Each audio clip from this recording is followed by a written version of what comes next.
Once again, welcome to the December Student Development Administrators Update. We appreciate everybody's participation today, and we're glad to have you here. And we have several different items that we want to cover for you, and we think this will be of value and be beneficial to you. And the first thing that I want you to start thinking about, I'm going to ask the question now. However, we won't open up the mics until a few more minutes. And that is, we received a question via the online portal about how you are working to keep your employee morale high. So if you could be thinking about that question, what are some of the activities or things that you do on your campus as a leader to keep employee morale high? We had one of our sister colleges ask that question and thought we would open up the mic in the chat box here in a few minutes for you to talk about what you do on your campus to help with employee morale. But before we go there, and to give you some time to think a little bit before you answer the question, we're glad that Dr. Merritt is here this afternoon with us, and he has a couple of things to share with us that's going on in his office. Just a few things going on in your office, right, Brian? So without further ado, the mic is yours, sir. Thank you very much. It was a few minutes logging in late because of number one on the list here, because I've been deep into some accreditation readings and conversations this afternoon. So hello, everyone. Hope your semesters are wrapping up nicely and exams have gone well, and look forward to celebrating with our team here tomorrow in the Caswell building, and hope you all are doing some things to reflect and think about a great semester that you've likely had on your campuses. So just very quickly, just a couple topics of interest, like JW said, accreditation legislation. I've sent an email out to the presidents, and I believe you forwarded, right, JW, to the Student Development Listserv. Believe it was earlier this week. So basically that update was, more is going to come before the winter break. But really what, for those of you, especially I know some of you colleges that are in the classes of 25, 26, 27, you've been kind of waiting to see what guidance we might issue. We've been working in tandem with the UNC system. And I think I might have said this last time we were together. I feel like I've been a kind of broken record, but we want to make sure that with the accreditation law that went into place back in October, that whatever guidance or whatever interpretation that we have across our system, that it's also aligned with what UNC is providing guidance, or how they are providing guidance in UNC for their system as well, because we want to make sure that across our agencies we are interpreting the law consistently, so the General Assembly sees that we're working in tandem. So a couple things have come out of this right before the Thanksgiving break. Alex, our government relations guy, and I had a conversation or meeting with some folks at UNC, and we decided on two kind of major action items that we needed to move forward with. One was UNC's actually calling a meeting with the Department of Education. They've got a lobbyist slash probably the best way to describe it as a lobbyist position that works in DC. So that person is hoping to schedule a meeting with the Department of Ed between our systems and a representative there. But in the most immediate future, what we are doing, which is why I was a few minutes late logging in, is we are working on a request for information that will go out to the other accrediting agencies across the country. The actual if you read the law, you see that there is a clause in there that makes it seem that if you do not gain candidacy status with any other agency within the 3-year period of, let's say you're up for reaffirmation in 2027. So if you are not reaccredited or accredited or gain candidacy status by another agency by June 2024, then you've not met the 3-year window and you could stay with SAC-COC. What the law, some policy analysts across the street have told us is that's not a de facto. It doesn't mean that you can just like wait it out. can just like, say, well, it's, June 2nd, we haven't gotten candidacy status. We're just going to stay with SACS. They want to see an attempt to apply. So what we've decided is that we are going to issue an RFI out to other agencies that basically kind of lists some questions out for the other agencies, and basically solicit responses to them. And what we're hoping is that, and the interpretation that we have is that this attempt to apply, especially for the class of 25, 26, 27, that this RFI will satisfy that attempt to apply. So on your behalf, what we're doing here is coordinating that effort. Obviously we do not have any, skin in the game. We're not accredited as an agency or as a system office, but I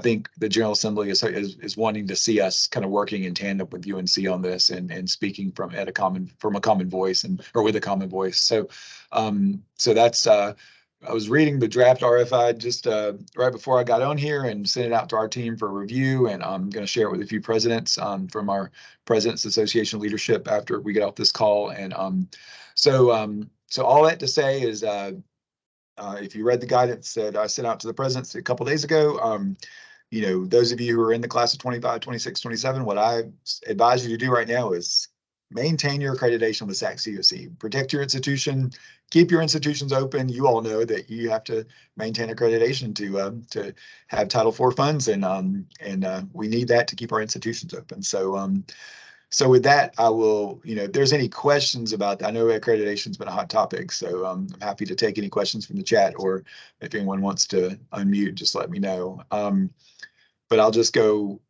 right into the funding model discussion and just say that today's Wednesday. So in the next few days, I believe by either tomorrow or Friday, reach out to your president, talk with your president, make sure you're engaged, because here in the next few days, the funding model discussion that is happening system-wide, there's been some, there are some projection sheets that will go out to your president here the next few days in preparation for their Presidents Association meeting next Wednesday. So next Wednesday, this funding model improvement project that a handful of presidents and a working group from the system office has been working together on.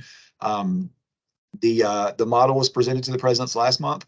Now what's happening is some staff in our business and finance office is they've been working to say, if this model went into place, what would it look like for each of the 58 colleges? So you all are probably familiar with the budget tracking sheets that go out that just kind of show, here's what my college would, what my projection would be for next year based on our FTE.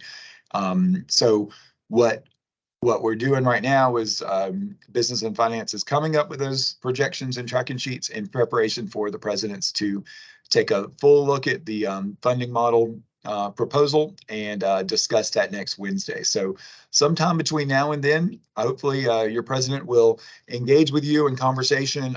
If not, take it upon yourself to I'm just giving you the heads up now. Have the conversation, be like, hey, I heard this was coming from the system. Any recommendations that you all have, I think those will need to filter up through your, or go up through your president, through your chain of command, and just know that conversation is happening. But I think when I think about what's happening with the funding model discussion, the most transformational part of this is, basically the word tiers is going to go away, and all of, if it passes, and all prefixes, all courses, Con Ed or curriculum are bundled into workforce sectors. So healthcare 1, advanced manufacturing, engineering and IT, trades and transportation, healthcare 2.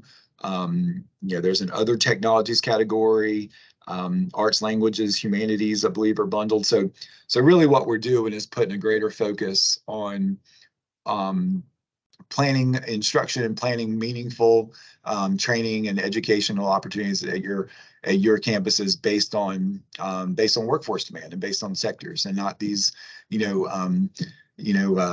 tiers that, I even as a CAO and president, there were plenty of times where, we had conversation and I would have to Google and find on our system website, what tier is this? So it doesn't make sense to a legislator. It doesn't make sense to a student. It doesn't make sense to any of us what the tier 1A, 1B, 2.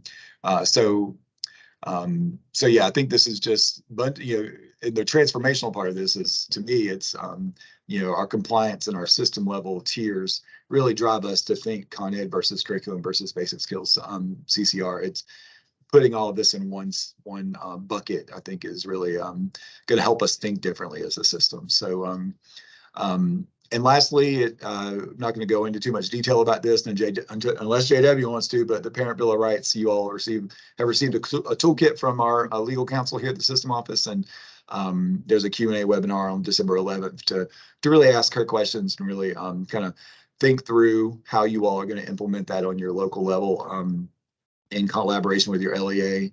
I think that that toolkit provided some really good information. But really, it's just guidance from our legal counsel and some information that can help you on the ground at the local level. But please take advantage of that webinar and that time on December 7th or December 11th if you have any questions. But with that, I will answer any questions. But just say thank you to everyone. I don't see anything in the chat, JW, but my chat seems to come through a little delayed sometimes. Mine goes slow sometimes as well. But we do have one person with their hand raised. I think that's Natasha. Yeah, feel free to open your mic and ask your question. Awesome. Good afternoon, JW, and good to see you, Brian. You too. I wanted to ask a question around the funding model improvement project. Dr. Spalding here has been sharing with our cabinet sort of the models and the different iterations of that so far. Do you anticipate it including maybe in a phased in way, or can you speak to how it includes now performance measures funding, performance funding, and or multi-campus funding? Yeah, the performance funding is actually coming up for I think that cycle is reviewed as every 3 years, I believe, JW. I believe so. That cycle is that performance funding is actually separate from the new kind of funding model discussion. Performance funding, I think by law has to be reviewed every 3 years, and it also, I don't know if it's by law or by code, but it's there's actually Bill Schneider is and the presidents have appointed, I believe it's Dr. Gossett from AB Tech, and a committee to start looking at the performance measures here in the next month or two. That process is starting. Actually, I believe the first work group starts next month. So the funding model is kind of separate from that. I believe it's is it $24 million, I believe, that's available every year, depending on which is a really small percentage. I think it's less than 2% of our full budget. So if you look at the actual language of the funding model, we set the group of presidents and the committee that reviews that every 3 years, I believe. They're the ones that really make those recommendations for how performance funding is distributed. So it's there's a separate work group that's going to be happening for looking at the funding model. So that's not part of the proposal that's going forth next week. Multi-campus funding, I'm trying to remember if that was part of the I know that there was some initial discussions about that, but I'll have to circle. I'll have to look at my notes. It hasn't been the focus of the discussion. The real focus of discussion has been the tiers and also the enrollment reserve. If your enrollment increases by over 5%, there's enrollment reserve that institutions can be eligible for each year. And there's one other thing, but the multi-campus funding, once I finish up, I'll double check my notes and just come back and let y'all know if that's part of the proposal for next week. I don't think it is right now, but I think it's at least under consideration, but I'll double check. And that's my memory as well, Dr. Meredith. I think they felt like they had so much going on with the funding model change that the multi-campus piece, they were kind of maybe phased next, is what I recall. And thank you, Scott and Barry, for posting in the chat that our SDA representation on the Performance Review Committee is Barry Priest. So You guys shoot Barry a bunch of emails. He loves to get emails. Is that right, Barry? And if you have any thoughts or ideas, I'm sure Barry would love to hear what they are so he can represent us well on that committee. Any other questions for Dr. Merritt?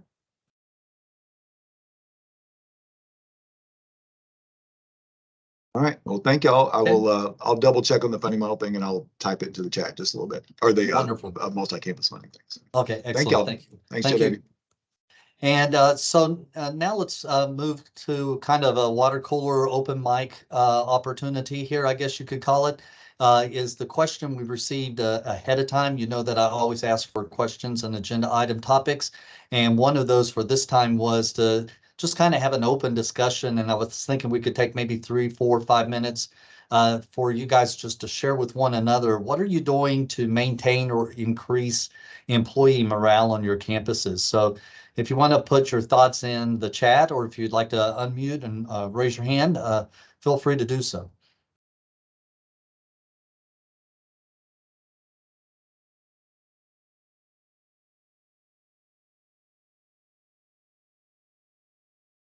I'll chime in, JW. I do have to hop off for a board committee meeting in a little bit, but where possible, we have been able to continue with some of the flexibility we had during COVID with virtual options during the week. So, and when I say where possible, that certainly depends on coverage, and that also depends on the type of job, if it is able to have that virtual service for students. And so we have been able to, for most of the staff, continue with 1 day a week virtual.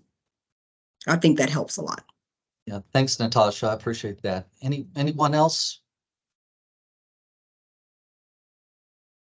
See, I see Blair. Thanks for throwing in the chat that SEC shares meetings that includes an opportunity for employees to submit anonymous shout outs to colleagues, and just an encouragement opportunity there to encourage one another. Anybody else? In our department meetings, we started our meetings with bragging on team members or teams. And with that, the expectation is success is not a requirement. So it's not just about success or bragging about folks who are on our team. We go campus wide, and then I'll follow up and I'll email those members of the college as well as their supervisor to let them know that Student Services is giving them a shout out. I think we're going to go back to, we had at one point celebrating monthly celebrations. So birthdays or other big events that are happening for our employees. With COVID, that kind of went to quarterly, and we didn't really get back to monthly, but in just some recent conversations, we've also been discussing this question. And I think I'm going to go ahead and we'll go back to monthly on that, making sure that everybody feels that they have a trusting place that they can share their concerns, their ideas, their brainstorming. So taking time to notice what is going well, and taking time to notice when maybe we need to invest our emotional intelligence a little bit differently. So yeah, thank you, Sandy. That's getting great. back to focusing on people. Yeah, yeah. We do have in the chat, Blair also put one of our divisions has a winner chicken dinner board. I like that. It includes small things, big things, work things, personal things, all things good. So that's a great idea. Is that a virtual board or an actual old-fashioned bulletin board on the wall? Actual bulletin board. How about that? Anybody else, any ideas of things that you're doing to help improve or maintain employee morale on your campus? I'll chime in just a little bit. I don't know if it actually increases morale, right? So that's like, I'm afraid to answer this because I have some of my employees on this call and they may say, well, what you're doing is not improving morale, but I hope that's not the case. But I do think it's really important to provide a safe space for feedback, as Sandy mentioned. And we do that through a multitude of ways. One of those is every other month we have a large staff meeting with all of Student Services, which is around 100 employees. So it's hard to like get to know every single employee the way that I would want to get to know them with a smaller group. And so being able to have times when we bring everybody together and be able to, they can share feedback anonymously prior to the meetings and ask questions, and they are truly anonymous. And then I respond to those questions during the staff meetings to make sure that I'm as transparent as possible. And then we also do like a virtual shout out series where we do every month, we do a Sea Devil shout out where, you know, folks across the department can nominate one another when they see some, you know, someone doing something above and beyond, or just even just a, you know, friendly little, but just a friendly little gesture. And we deliver those to the employees once a month, and then we send out an email with all of those. And then we also divided the entire division into working group teams where they each had a specialty area to kind of look at our processes and our policies. And we kept our deans and VP off of that, off of those teams intentionally, so that they could have just open discussion. They were, you know, each one had a team lead and they were given some directives to kind of just get started. But then we would meet with I would meet with the team leads every month, and they would bring the feedback back to me, and then we would take action on that. And then we would update at all the staff meetings what had been accomplished. And so we just try to continue to recognize all the great work that's done across the division. Yeah. Thank you, Sabrina. I appreciate that. And we need to go ahead and move forward with our agenda, but I appreciate you guys sharing, those that took the time. And if something pops in your brain as we're moving through the presentation today, feel free to throw it in the chat so other people can see that. And I appreciate the question because we all know how important our people and our teams are. We wouldn't survive, obviously, and we wouldn't be able to serve our students if it wasn't for the people on our teams. So thanks for the question and thanks for sharing, everyone. But without further ado, we're going to move on with the agenda for today. And I think Brenda Burgess, you're up next to talk about some student aid updates. Brenda? Good afternoon, everyone. Just a couple things from my side of the house. The next North Carolina Scholarship. This is the rebranded North Carolina Scholarship. Pretty soon, I think you'll see a lot of marketing about this. I know that it was presented at NACASFA to the financial aid administrators, all that attended the virtual conference. And it was also introduced last week at a bigger meeting that Dr. Kelly actually hosted. So you're going to see lots of branding and marketing about the next North Carolina Scholarship. We're super excited about it. Some parameters have changed for it, and financial aid administrators know a little bit more about this than some others do, but be on the lookout for it. Also want to just mention the Golden Leaf Community College Scholarship Program.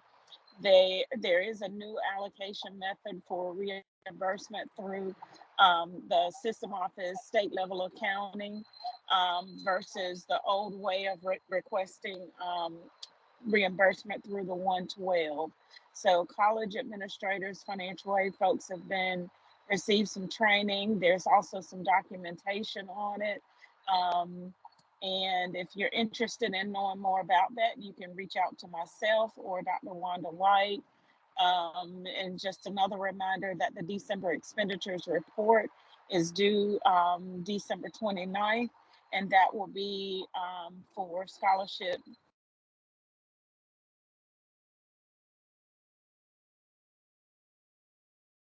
I think we lost Brenda there for a second. 55% needs to go to, am I in a bad area? I'm sorry, I'm actually traveling. So I'm sorry if you missed any of that. No, I think we got it, Brenda. Thank you. You went in and out there for a second, but I think you're good. Any questions for Brenda on student aid and the next NC Scholarship or Golden Leaf?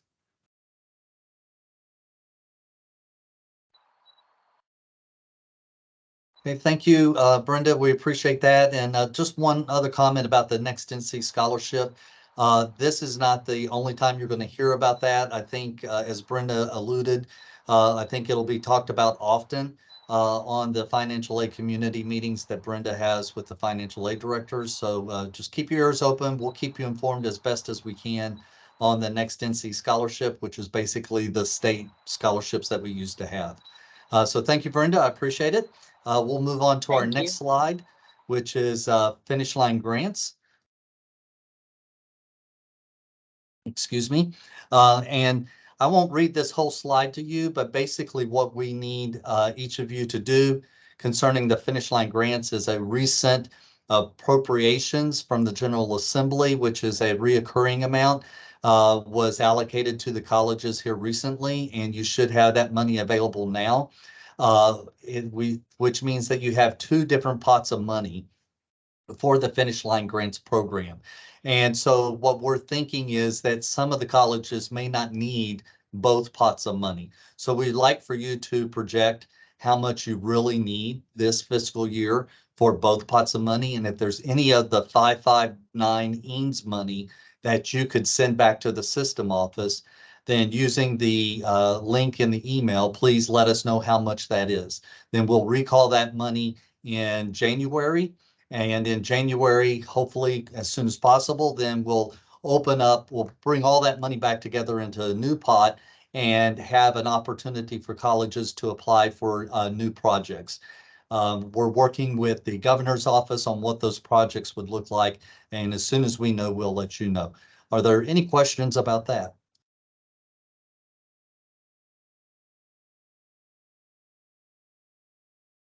JW, this is Brian. I'm sorry if this is on one of your slides later in the presentation, but you might have covered this last month, but do you want to talk briefly? I know this is about the voluntary recall, but about the change to 25%. Do you have you discussed that with this group yet? Or I just feel like we need to emphasize that over and over because it to me it was a big deal. So. Yeah, it is. And thank you, Dr. Mayer, for that. I don't know if we previously mentioned that or not, but yes, the new bucket of money that's from the appropriations changes the cap of how much the student has completed from 50% down to 25%. So that eligibility criteria change, we hope, will make it easier for you to be able to spend the money. So thank you, Dr. Merritt, for mentioning that. Thanks. Any other questions about Finish Line Grant? Okay. Not hearing any, we'll go ahead and move on then to the IDD project. Nancy, I don't know if you were able to join us or not. Are you on the line? Actually, I am. Yay. I'm also en route between here and there, but yeah, thought I'd jump on here. I just wanted to thank all the colleges that have already applied through the letter of intent process, which Dr. Merritt sent out several weeks ago. The reminder is that we need your letter of intent submitted by December 15th. That is the deadline. And at that point, we will take a look at everything we've received, give it a good review, and then conduct interviews with colleges in January to determine which colleges are going to be able to be funded through this new allocation from the General Assembly. All right, thank you, Nancy. I appreciate that. We're really excited about this project. The selection process is going to be a little bit different. Once we get the letters of intent, we'll begin interviewing those colleges who have expressed their interest, and we'll move as quickly as we can to make decisions and then get that money back out to each of the selected colleges. If you have any more questions about that, please feel free to talk to Nancy. Thank you, JW.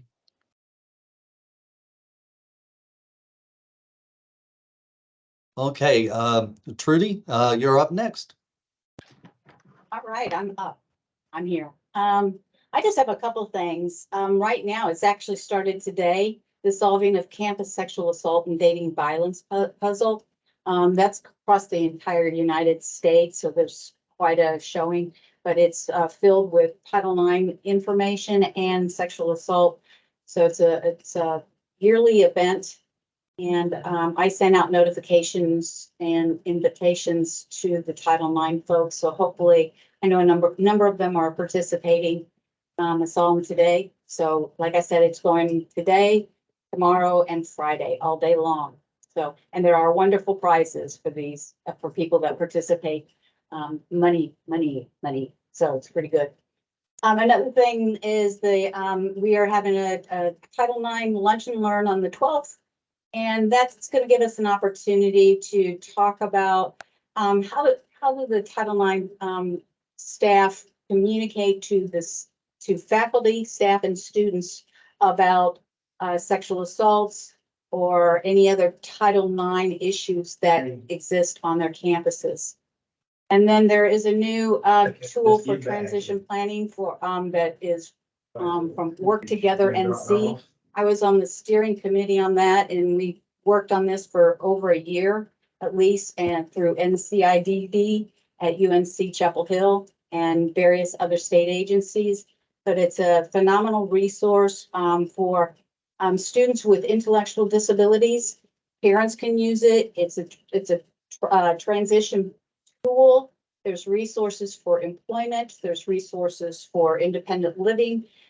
There's resources for different agencies and at what age a person may want to tap into those programs.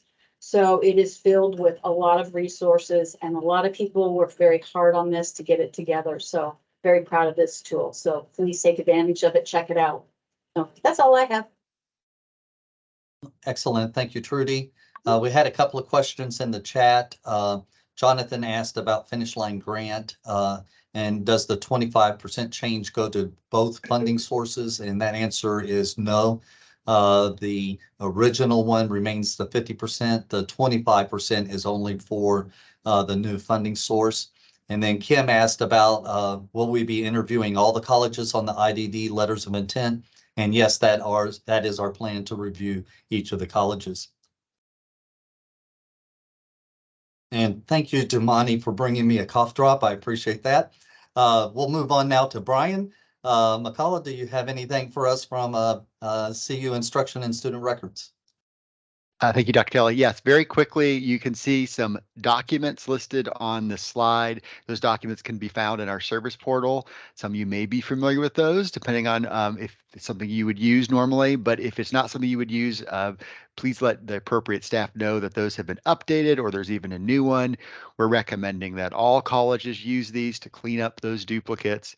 Definitely, we're pushing these to our ERP modernization phase 4 project cohort 0 colleges, which would be Caldwell, Surrey, Rowan Cabarrus, Forsyth Tech, and Fayetteville Tech. So they are using these to clean these up, but I recommend all 58 colleges do this. And what I would say is there's two reasons. One, if we do end up moving every college to a new ERP system at some point, then this is going to be cleanup you're going to need to do eventually anyway, so it doesn't hurt to get a head start.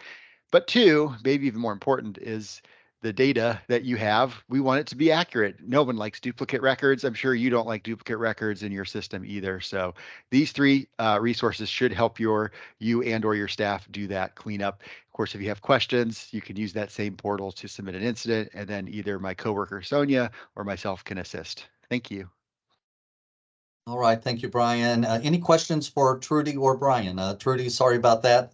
I started coughing and jumped to Brian real fast. Any questions for Trudy or Brian?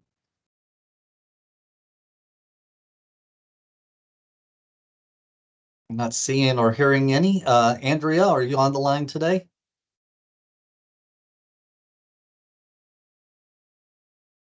Andrea's primary thing that she wanted to point out to everybody is with the FAFSA simplification, our financial aid offices are used to having their training earlier than what we're planning at this time. And so we're planning training now in February or March.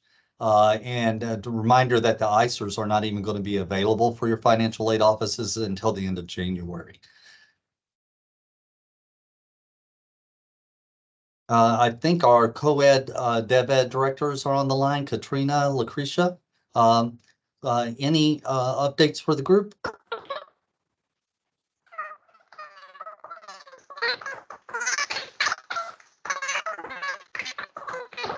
Lucretia, I don't think your microphone is working correctly. So I'm coughing and Lucretia sounds like Minnie Mouse. So, Katrina, anything that you could help with us? Yeah, I'll jump in. Thank you, Lucretia. You know how technology can be sometimes. Good afternoon, everyone. So happy to be here just to provide a few updates regarding the developmental education course alignment.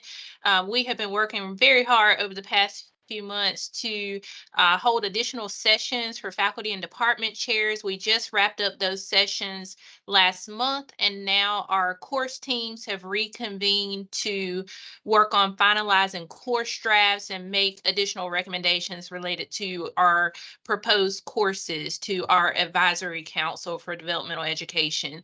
Faculty and department chairs did receive surveys and completed those surveys with additional feedback. And so the course teams and the council are reviewing that feedback at this time.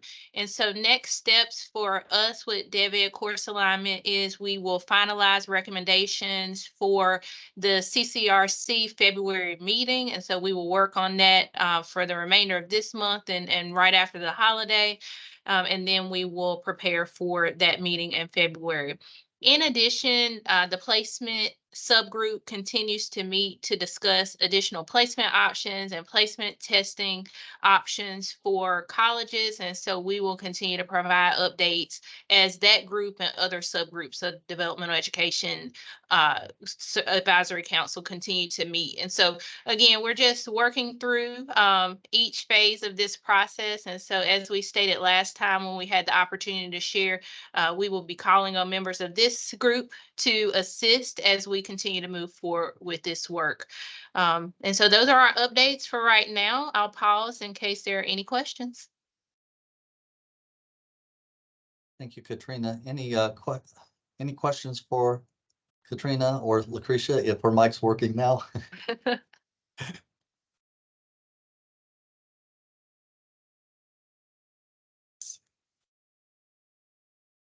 Not seeing or hearing any questions.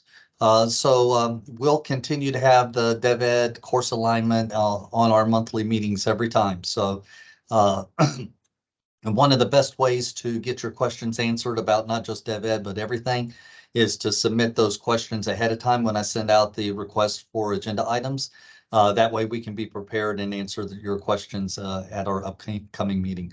Well, thank you for being here. And next up, we have Scott Johnson to talk about NCSDAA. Hey, good afternoon, everybody. I sent out an email this morning to the Student Development Administrators listserv announcing that registration is open for the joint conference that will be happening on March 21st and 22nd. So I hope you are holding those dates on your calendars. And the early bird registration fee runs through February 16th, $130. And please consider submitting a presentation proposal for the conference. And then we are accepting suggestions for the conference up through December 15th. Excellent. Thanks, Scott. Any questions for Scott about NCSDAA and the upcoming conference? Just mark your calendars, and we do have Dr. Cox, who has agreed to be one of our keynote speakers. So excellent. And a shout out to Scott. I don't know if everybody realizes this, but Scott and then the Chief Academic Officer, President Randy Ledford, we meet with them on a monthly basis just to make sure we're at the system office aware of concerns and hear their ideas and insights. And Scott advocates well for you guys. So glad Scott's in the role that he's in, and it's great to work with you, Scott. We appreciate the opportunity. Thanks, JW. No problem. Similarly is the N3C SDPA. So Sabrina, any updates for us? Yeah, so we are currently planning a conference for the spring semester. And just as a reminder, N3CSDPA being the organization for entry and mid-level student services professionals. And so the audience will be a little bit different. We did have a summer conference where we had over 100 attendees at Cape Fear this summer. And that went well and it built some momentum. So we're excited to keep things moving. And then also, I'm not sure if we have anybody here from Durham Tech, but Dr. Andre Davis is serving as the president-elect. And I'm super excited that he will be taking the reins of the president position beginning this summer. And so I'm just excited to have a board of individuals that are excited about moving this organization forward. And I think it's a great opportunity to build a pipeline of student services professionals in our system. Excellent. Thanks, Sabrina. Thanks for that update. I remember when I first came into the system, that was the first organization I got involved with as well. And it's been around a long time, and it's just a great networking and professional development opportunity. So thanks, Sabrina.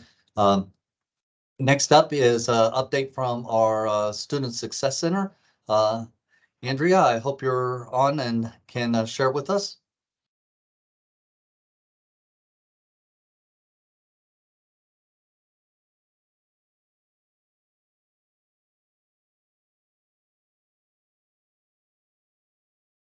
So you can see there her slides, and Andrea, if you're on, not hearing you, and you can see her email address and then also the web address as well.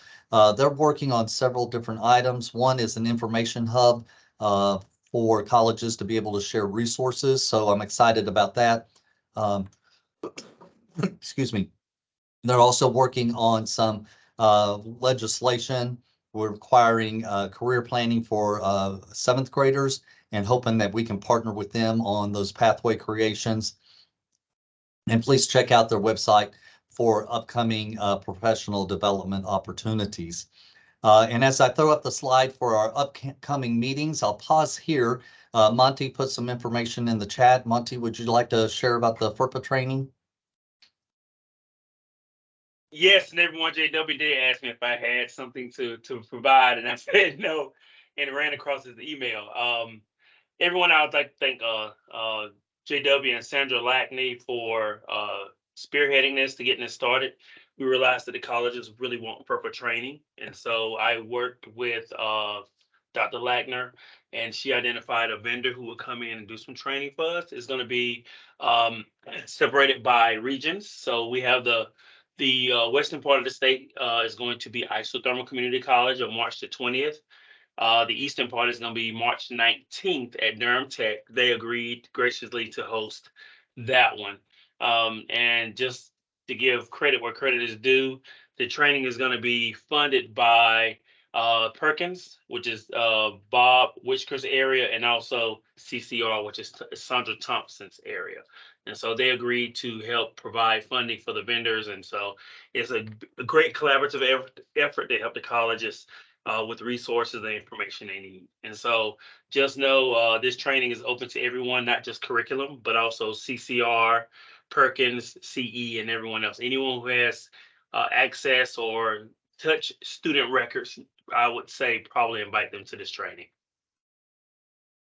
Thank you, Monty. And we'll add that to the slide deck before we send it out to everybody. Okay, So you'll have thanks, the sir. dates, and then you'll also have registration information as we have it available. Yes, sir. Thank you.